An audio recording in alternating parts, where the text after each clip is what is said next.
आप देख रहे हैं इन डार्क राजकुमार के साथ। तो चलिए बढ़ते हैं आज की कहानी की ओर। दोस्तों, मेरा नाम राज है और ये घटना मेरे साथ एक रेलवे स्टेशन पर घटी थी। रात के लगभग यहीं कोई 10 बज रहे थे। जब मैं स्टेशन पर पहुंचा तो मैंने देखा कि मुझे स्टेशन पर चारों तरफ केवल और केवल सन्नाटा ही नजर आ रहा था। खामोशी और सन्नाटे के अलावा चारों ओर एक चुप्पी सी बनी हुई थी। मुझे इन चीज़ों से ज़्यादा लेना देना तो नहीं था। मैं चुपचाप वहीं स्टेशन पर बैठकर ट्रेन का इंतज़ार करने लगा। ट्रेन के आने में अभी समय था। आज मैं अपनी मौसी के बेटे से मिलने के लिए उसके पास जा रहा था। कुछ दिन पहले उसका एक्सीडेंट हो गया था, इसलिए मैं अपने मामा के साथ अगले स्टेशन से मिलकर जाने वाला था, क्योंकि सच में मैं रास्ता नहीं जानता था जो कि मेरे मौसी के घर के लिए जाता था। एक तो ठंड का मौसम और ऊपर से अब धीरे धीरे पाला भी जमने लगा था। बर्फ की एक छोटी सी परत किसी भी चीज़ के ऊपर साफ साफ दिखाई दे रही थी। उस ठंड के माहौल में बाहर बैठना अपने आप को एक चुनौती देने के बराबर था, लेकिन अब मेरे पास कोई और चारा भी नहीं था। फिर मुझे एक अनाउंसमेंट मिली। मैंने अपना फ़ोन निकाला और ट्रेन के बारे में देखने लगा। तब जाकर मुझे पता चला कि ट्रेन अपने निर्धारित समय से लगभग 1 घंटे की देरी से है। ठंड का माहौल क्या कम था जो कि अब ये ट्रेन भी देरी से है। अब मैं अपने आप को ठंड से बचाने के लिए कोई रास्ता ढूंढने लगा था, क्योंकि मेरे अलावा और भी ऐसे यात्री थे जो किसी और स्टेशन पर मेरी तरह ठंड से जमने लगे थे। फिर मुझे वहाँ से थोड़ी दूर आगे एक मकान सा दिखा। जैसे ही मेरी नज़र उस मकान पर पड़ी तो मैं तुरंत ही उसकी तरफ चल पड़ा, मगर तभी मैंने देखा कि कोई जानवर जैसा कुछ रेंगता हुआ मेरी तरफ आ रहा था। तभी मेरे पैर में एक कांटा सा चुभ गया।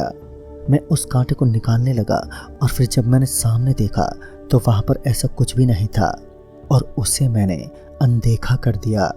लेकिन इस बार तो हद ही हो गई थी, क्योंकि इस बार मैंने अपने पीछे की तरफ से ऐसा महसूस किया कि कोई मेरे पीछे से बहुत ही ज़्यादा तेज़ी से निकल गया हो। लेकिन जब मैं एक बार के लिए पीछे मुड़ा तो मुझे वहाँ पर कोई भी नज़र ही नहीं आया। मुझे लगा कि शायद ठंड की वजह से मेरे कान सुन पड़ गए हैं। फिर मैं उस मकान की तरफ चलने लगा, लेकिन मैंने देखा कि अब वह कोई मकान नहीं बल्कि एक मिट्टी से बनी हुई झोंपड़ी थी। मगर मुझे लगा कि शायद यहाँ पर कोई तो रहता ही होगा, और यही सोचकर मेरे पैर लगातार उस झोंपड़ी की तरफ बढ़ते ही रहे। मगर तभी मेरे फ़ोन की रिंग बजी। जब मैंने फ़ोन निकाला तो फ़ोन पर मेरे मामा ही थे। तभी मामा ने कहा, बेटा आप कहाँ पर हो? तो मैंने मामा को बताया कि ट्रेन 1 घंटे की देरी से है, और इतना बोलने के बाद मैंने अपना फ़ोन काट दिया। लेकिन जब मैंने फ़ोन काटा और ये सब जब सामने देखा तो मानो मेरा पूरा शरीर एकदम से कांपने लगा, क्योंकि इस बार मैंने देखा कि अब वह झोंपड़ी वहाँ पर नहीं थी। यह देखकर मेरा तो दिल ही दहल चुका था, क्योंकि इतनी सी देर में वह झोंपड़ी कहाँ गायब हो गई, यह तो मुझे समझ में नहीं आया। लेकिन तभी मैंने देखा कि मैं अब एक ऐसी जगह पर खड़ा था जहाँ चारों ओर मुझे कीचड़ ही कीचड़ नज़र आ रहा था। पानी के अलावा ठंड का माहौल जिसके अंदर मैं जमने लगा। लेकिन तभी मैंने देखा कि अचानक से मुझे पानी के पास वाला पेड़ हिलता हुआ नज़र आने लगा। जब मैंने अपनी नज़र उस पेड़ पर ठीक से मारी तो मुझे वहाँ पर कोई भी नज़र ही नहीं आया। अभी मैंने राहत की सांस लेते हुए सामने की तरफ देखने ही वाला था कि अचानक मेरी आंखों से सिर्फ 1 मीटर की दूरी पर एक चेहरा दिखने में इतना डरावना था कि मेरी रूह कांप उठी। लेकिन जब मैंने अपनी आंखें खोली तो मैंने देखा कि वो खौफनाक चेहरा अब वहाँ से गायब हो चुका था। अब मुझे सब कुछ सामान्य लग रहा था और अब मेरे चारों तरफ कोई भी ऐसा कीचड़ जैसा कुछ भी नहीं था। मैं वापस उस स्टेशन पर आ गया, क्योंकि अब मुझे उस जगह पर कुछ भी बिल्कुल ठीक नहीं लग रहा था। जब मैं एक पत्थर पर पेशाब कर रहा था तो अचानक ही मैंने देखा कि उस पत्थर के अंदर से लाल लाल धुआं निकलने लगा, जो कि कोई लाजमी बात नहीं थी। यही वजह थी कि मैं जल्द से जल्द उस स्टेशन से निकलना चाहता था, क्योंकि अब मुझे अंदर ही अंदर थोड़ी थोड़ी बेचैनी महसूस हो रही थी। लेकिन कड़कड़ाती ठंड का माहौल तो लगातार बढ़ता ही जा रहा था। मेरा शरीर भी बर्फ़ के अंदर जमने लगा, मानो आज ठंड के मारे मेरी तो मौत हो जाएगी। मगर मैं किसी तरह बर्दाश्त करता हुआ वहीं पर बैठा रहा। फिर मेरी नज़र अचानक से मेरे बिल्कुल पीछे की दिशा में पड़ी, जहाँ पर कुछ लोग आग जलाकर बैठे हुए थे। वैसे मैं पीछे पलटा तो मैंने देखा कि यह तो वही जगह है जहाँ पर मैंने कुछ देर पहले पेशाब किया था। फिर मैं उस जगह की तरफ निकलने ही वाला था कि अचानक से पीछे से किसी ने मुझे आवाज़ देना शुरू कर दिया। वह आदमी मेरा नाम लेकर मुझे पुकार रहा था, मगर जब मैं पीछे पलटा तो मुझे वहाँ पर चारों तरफ कोई भी दिखा ही नहीं। बाद में मैंने इस चीज़ पर गौर नहीं किया, हालांकि अब मुझे ऐसा लगने लगा था कि इस स्टेशन पर कुछ तो अजीब है, लेकिन उस गड़बड़ पर मेरा ध्यान ठीक से जा ही नहीं पा रहा था। फिर मैंने अपने मामा को फ़ोन लगाया और फिर पूरी बात बताई तो मेरे मामा ने मुझे सतर्क रहने का इशारा किया। मेरे मामा ने बताया कि वो स्टेशन एक प्रेत बाधित माना जाता है।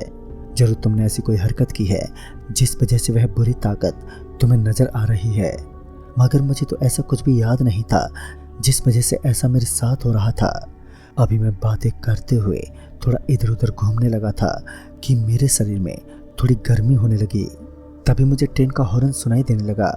मैंने भी तुरंत अपना सामान उठाया और ट्रेन की तरफ चल पड़ा, लेकिन आज ट्रेन में यात्री काफ़ी कम ही थे। मैं जिस बोगी में दाखिल हुआ था उस बोगी के अंदर केवल एक ही आदमी था, और वह भी अभी इस स्टेशन पर नीचे उतर गया, यानी कि अब मैं उस बोगी में अकेला ही था। लेकिन जैसे ही मैं उस बोगी के अंदर पहुंच गया तो मुझे ऐसा महसूस हुआ है कि मेरे पीछे पीछे कोई और भी उस बोगी के अंदर चढ़ा है। अब मुझे थोड़ा थोड़ा डर भी महसूस हो रहा था कि हो ना हो इस स्टेशन पर मैंने ऐसी तो कोई बड़ी भूल कर दी है जिसकी वजह से मेरे साथ ये सब हो रहा है। अब मैं अपनी बोगी की सीट पर जाकर चुपचाप बैठ गया और फिर आराम से उसके अंदर ही बैठा रहा। कुछ देर तक तो सब कुछ सामान्य ही था। सर्दी है तूफान के पहले की शांति थी। दरअसल कुछ देर के बाद मेरे साथ क्या होने वाला था इस बात का अंदाज़ा शायद किसी को नहीं था। मेरा सफ़र लगभग 2 घंटे का था और 2 घंटे के बाद मैं अपने मामा से मिलने वाला था, और फिर मामा और मैं दोनों ही वहाँ से ऑटो पकड़कर मौसी के घर के लिए रवाना हो जाएंगे। यही उम्मीद लिए मैं ट्रेन में बैठ गया, लेकिन अचानक ही मुझे नींद आ गई। नींद का तेज झटका मेरी आंखों के ऊपर अपना बसेरा जमा चुका था। मैं सीट के ऊपर से नीचे गिर पड़ा। नीचे गिरते ही मैंने जब चारों तरफ देखा तो मैंने पाया कि मैं ट्रेन में नहीं बल्कि घने जंगल के बीचों बीच खड़ा था। चारों तरफ पेड़ की पत्तियां गिरने की आवाज़ मेरे कानों में पड़ रही थी, यानी कि इतना भयानक सन्नाटा वहाँ पर पसरा हुआ था कि मैं उसे अपने शब्दों में बयां नहीं कर सकता। चारों तरफ से बस एक सन्नाटे के अलावा कोई भी नहीं था। और फिर अचानक मुझे ऐसा लगा कि जैसे किसी चीज़ की रेंगने की आवाज़ मुझे सुनाई देने लगी। फिर से वही चेहरा जो कि कुछ देर पहले मैंने उस स्टेशन पर देखा था, अब वो मेरे सामने खड़ा हुआ मुझे नज़र आ रहा था। लेकिन इस बार उसका पूरा शरीर भी मुझे साफ साफ दिखाई देने लगा, और उसका वो शरीर जिसकी वजह से मानो मेरा पूरा बदन पसीने से तरबतर होने लगा। लेकिन जिस जगह पर मैं इस वक्त खड़ा हुआ था उस जगह पर मुझे बिल्कुल भी ठंड महसूस नहीं हो रही थी, और ना ही मैं अपने हाथ पाँव को महसूस कर पा रहा था कि अचानक ही उस वक्त मैं धड़ाम से नीचे गिर पड़ा, जिस वजह से मुझे अपने हाथ में तेज चोट लगी। और फिर अचानक से मेरी आंखें खुली तो मैंने देखा कि यह मेरा सिर्फ एक सपना था। मुझे कहीं ना कहीं सपने और हकीकत के बीच कुछ समझ आने लगा, क्योंकि मुझे वही चेहरा कुछ देर पहले उस स्टेशन पर भी नजर आया था। फिर मैं एक लंबी सांस लेते हुए वही सीट पर बैठ गया, लेकिन इस बार मैंने कोई सपना नहीं देखा था, बल्कि मेरी आंखों के सामने एक हकीकत साफ साफ बयां हो रही थी। इस बार मैंने देखा कि मेरे आंखों के सामने उसी पोजीशन में उसी बोगी के अंदर वही पत्थर मुझे नजर आने लगा जिस पर मैंने पेशाब किया था, और यह एक इशारा मुझे समझ में आने लगा कि मैंने उस जगह पर टॉयलेट करके बिल्कुल भी ठीक नहीं किया। अचानक से उस पत्थर के अंदर से कुछ निकलने लगा। वह पत्थर एकदम से फट गया।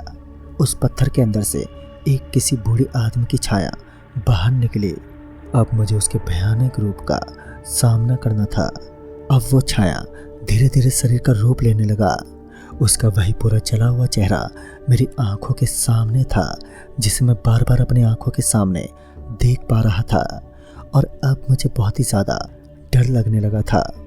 मगर फिर मैंने किसी तरह हिम्मत जुटाई और वहाँ से उठ पाने की मैं कोशिश करने लगा, लेकिन वह आदमी अब धीरे धीरे मेरी तरफ ही बढ़ने लगा। उसके साथ ही अब मेरी सांसें भी धीरे धीरे जोरों से उखड़ने लगी, क्योंकि अब उसका भयानक रूप, जो कि इतना डरावना बन चुका था कि कमज़ोर दिल वाले इंसान की जान तो वहीं निकल जाए। फिर मैं किसी तरह बर्दाश्त करते हुए अपनी पूरी ताकत को लगाते हुए वहाँ से तुरंत ही उठ खड़ा हुआ। फिर मैं तुरंत ही भागता हुआ दूसरी बोगी में चला गया।